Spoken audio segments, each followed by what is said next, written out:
Good morning, children. Did you all play the game of chess? Yes, very good. Have you all understood how they move, how different coins move on the board?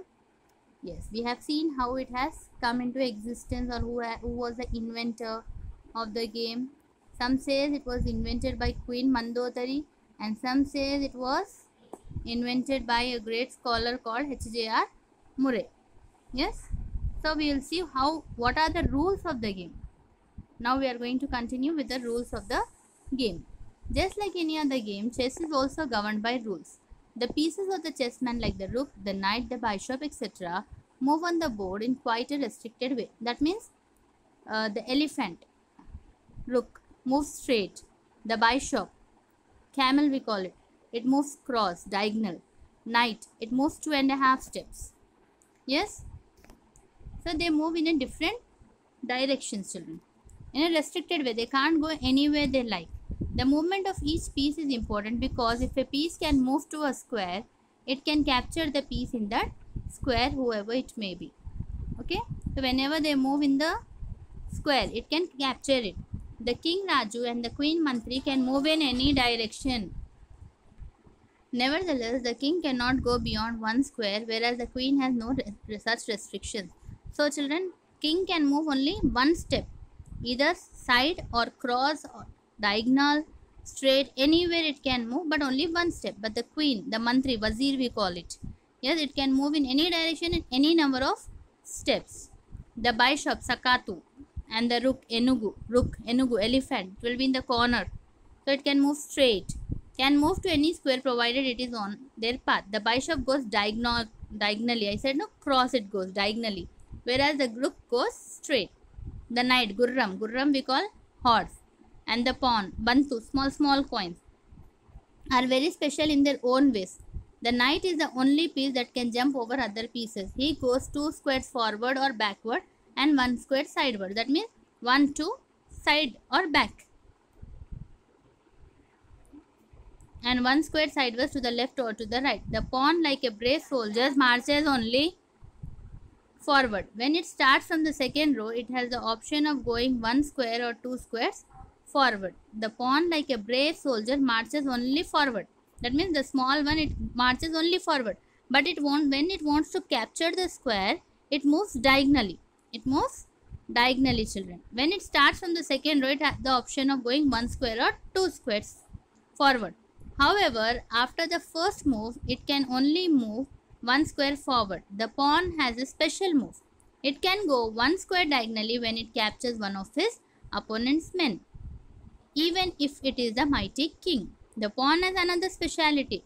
It is the only piece that can have promotion to any rank. That means when it enters completely to the enemy's army's last box, it can take place of any others like rook, knight, or bishop. It can take anybody. It can also take the place of a queen. This is possible only when it reaches any square on the first row of the opponent, completely last. Okay. A player marches her chessmen and try to capture the opponent's king. If she does that, she calls out checkmate and wins the game. We say no, check and mate, we say.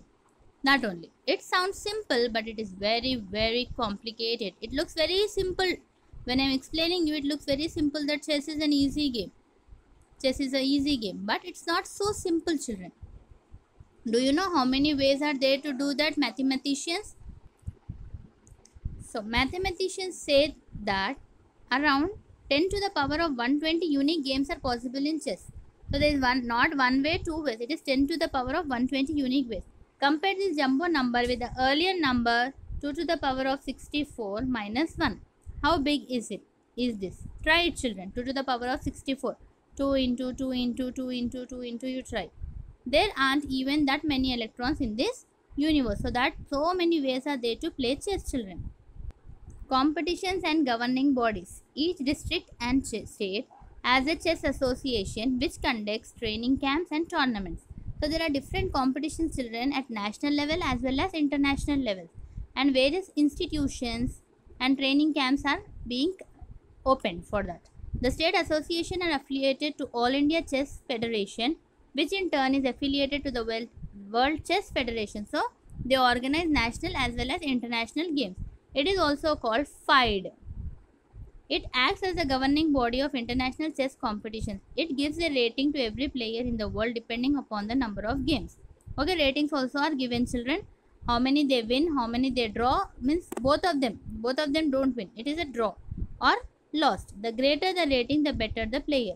If you are on the lookout, you will find many invitation tournaments conducted at school, village, mandal, district and state levels. There are different levels, children, at school level, inter-school level, village level, mandal level, district level and state level.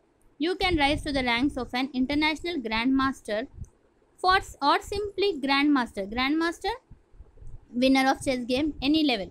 International grandmaster, you have won the game at international level. By winning more and more games and becoming a candidate master, then the FIDE master and then an international master. First you can become candidate master, then All India Chess Federation, that means at a national level, after that international level. What are the benefits of the game? The benefits of playing chess are innumerable. There are many uses of playing chess, children. Some say it refreshes their mind, while others says it improves their memory, concentration and logical thinking. In fact, some experiments have proved that it does all these things. Definitely, children, it refreshes our mind. It also improves our memory, our concentration and also our logical thinking, how best we can move to solve a problem. In fact, some experiments have proved that it does all these things. Since chess involves a number of calculations, it increases our mathematical abilities and problem solving skills. That is why it is taught as a school subject in as many as 30 countries including Venezuela, Iceland and Russia. So, in Venezuela, Iceland and Russia, it is also taught as a subject. Like how you learn science, math, social, they have a chess subject, children. So, what are you waiting for? Start playing chess right away. You have to play, children, chess. It is very good game. Okay, tomorrow what are you going to do is you are going to complete the hard words and glossary, children. See the glossary, it is on page number 106. It is on page number 106. You can take the screenshot and write down, children. Complete your homework and take a pic and send it to me, children. Thank you. Take care.